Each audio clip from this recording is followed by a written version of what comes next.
Hola amigos, ¿cómo están? Bienvenidos a su canal Ingeniería Química Fácil.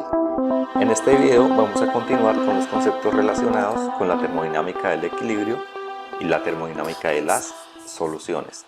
Ahora vamos a ver otro par de ecuaciones importantes que se denominan las ecuaciones TdS.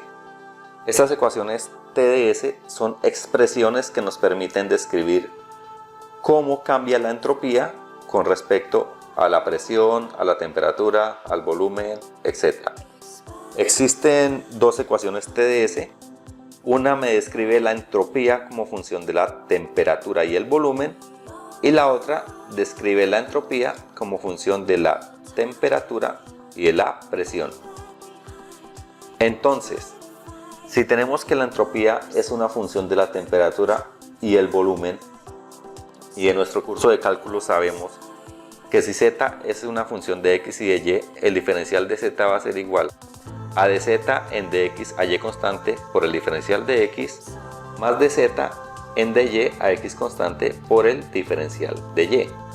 Si reemplazamos x, y, z por S, que es la entropía, T, que es la temperatura, y V, que es el volumen, tendríamos que el diferencial de la entropía sería igual a ds en dt a V constante por el diferencial de la temperatura más ds en dV a T constante por la diferencial del volumen.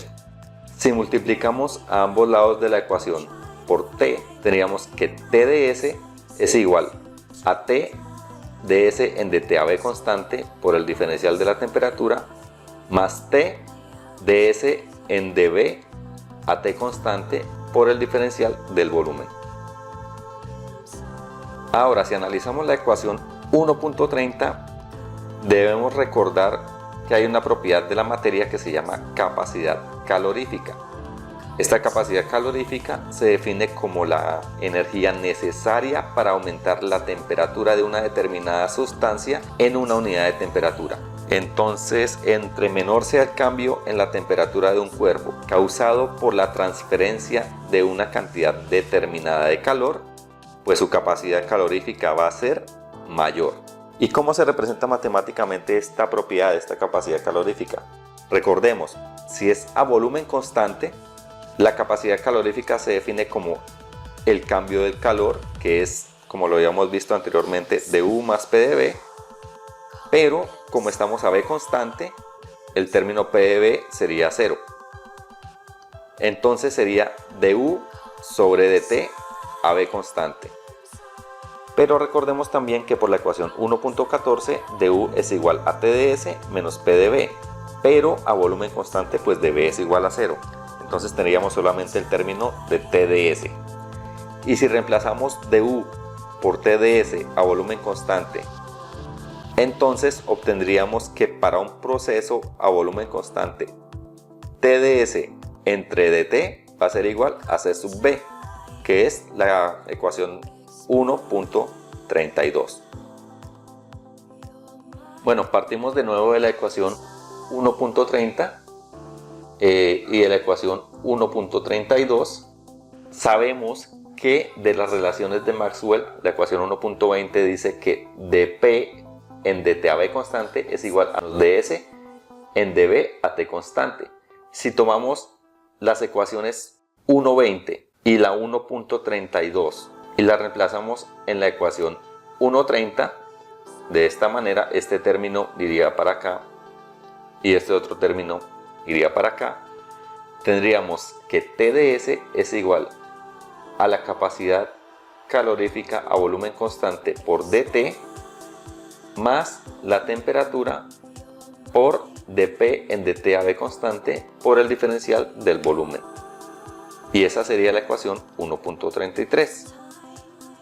Entonces tenemos que la primera ecuación TdS incluye la capacidad calorífica a volumen constante. Tenemos también que la entropía es una función de la temperatura y de la presión. Si seguimos el mismo razonamiento que utilizamos para la ecuación 1.30, pues vamos a tener que ds es igual a ds en dt a P constante por el diferencial de la temperatura más ds en dp a T constante por el diferencial de la presión. Si multiplicamos por la temperatura a ambos lados de la ecuación, me quedaría que T por el diferencial de la entropía es igual a la temperatura por ds en dt a P constante por el diferencial de la temperatura más la temperatura por ds en dp a T constante por el diferencial de la presión. Esta sería nuestra ecuación 1.34. Y si retomamos de manera análoga el razonamiento que hicimos anteriormente, pero no a volumen constante sino a presión constante, podemos decir que C sub P, que es la capacidad calorífica a presión constante, va a ser igual a dH en dt a P constante. Pero también sabemos que dH, es decir, el diferencial de la entalpía, es igual a T por el diferencial de la entropía más el volumen por el diferencial de la presión. Por lo tanto, para un proceso a presión constante, si reemplazamos la ecuación 1.15 en la ecuación 1.35, vamos a tener que dH en dt a P constante va a ser igual a T ds en dt a P constante, que va a ser igual a T, sacándolo del cociente, por ds en dt a P constante, y es igual a la capacidad calorífica a presión constante. Esa es nuestra ecuación 1.36. Entonces tenemos la ecuación de C sub P como función del cambio de la entropía con respecto a la temperatura a presión constante. Ahora bien, acá tenemos de nuevo las ecuaciones 1.34 y 1.36. Nosotros sabemos por las relaciones de Maxwell que dB en dt a presión constante es igual a menos ds en dp a temperatura constante. Es la ecuación 1.21. Si reemplazamos la ecuación 1.21, específicamente el término de la derecha, y la ecuación 1.36, específicamente el término de la derecha, en la ecuación 1.34, es decir, este lo reemplazamos acá y este lo reemplazamos acá, tendríamos que TdS es igual a C sub P por el diferencial de la temperatura menos la temperatura por dB en dt a P constante por el diferencial de la presión. Es nuestra ecuación 1.37. Entonces aquí tenemos otra ecuación TdS que incluye el término de la capacidad calorífica a presión constante. En esta diapositiva tenemos la ecuación 1.33 que me describe la entropía como función de la temperatura y el volumen, y tenemos la ecuación 1.37 que me describe la entropía como función de la temperatura y la presión.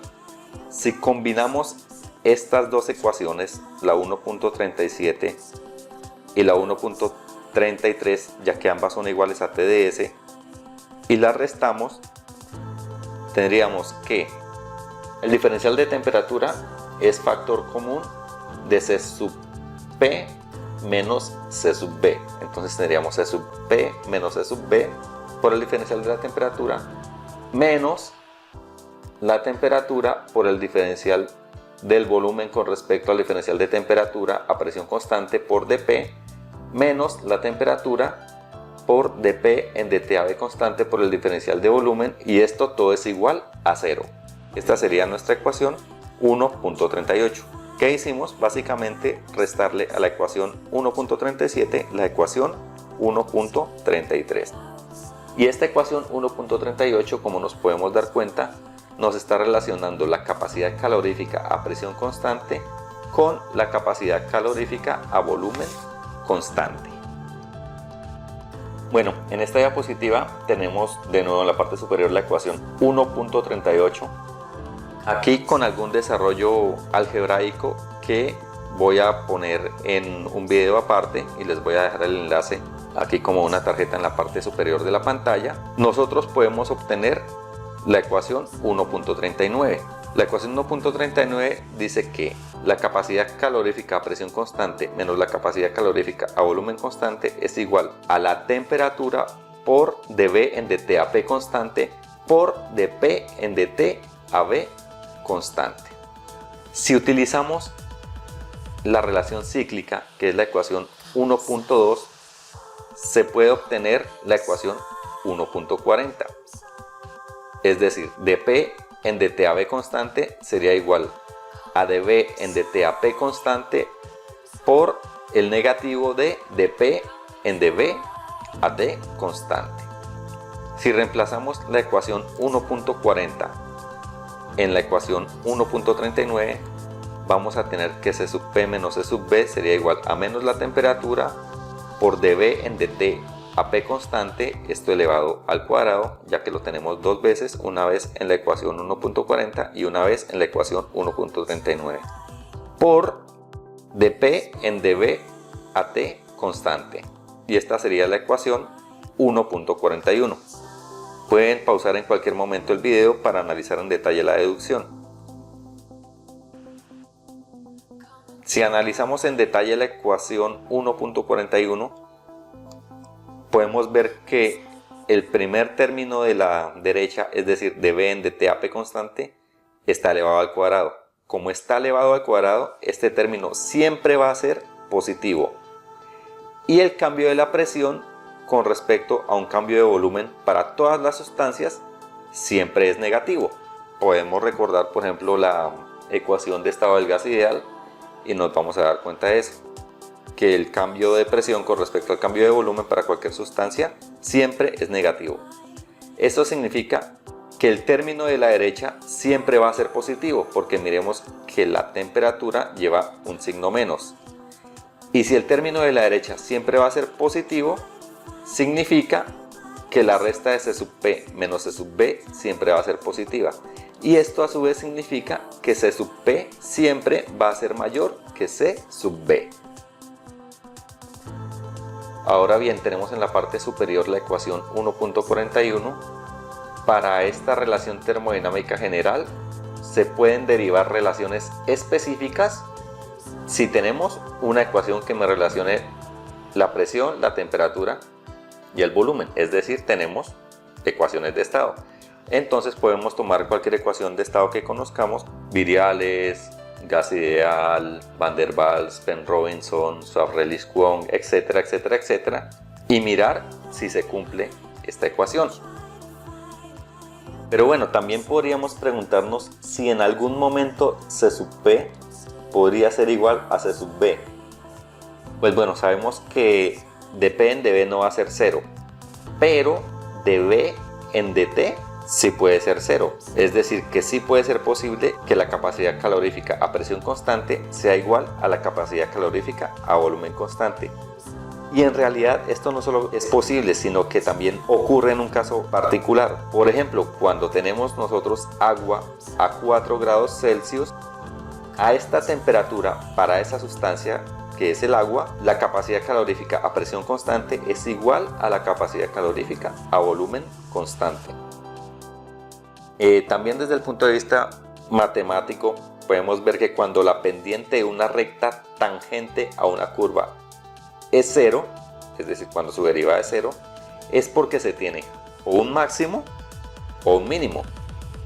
Por lo que para este caso que estamos hablando del agua a 4 grados Celsius, donde dB en dt es 0, podemos hablar físicamente del volumen mínimo posible que se puede tener para una cantidad de materia a esas condiciones. Si te gustó este video, dale like, compártelo y suscríbete a nuestro canal para que estés enterado del nuevo contenido que publicamos.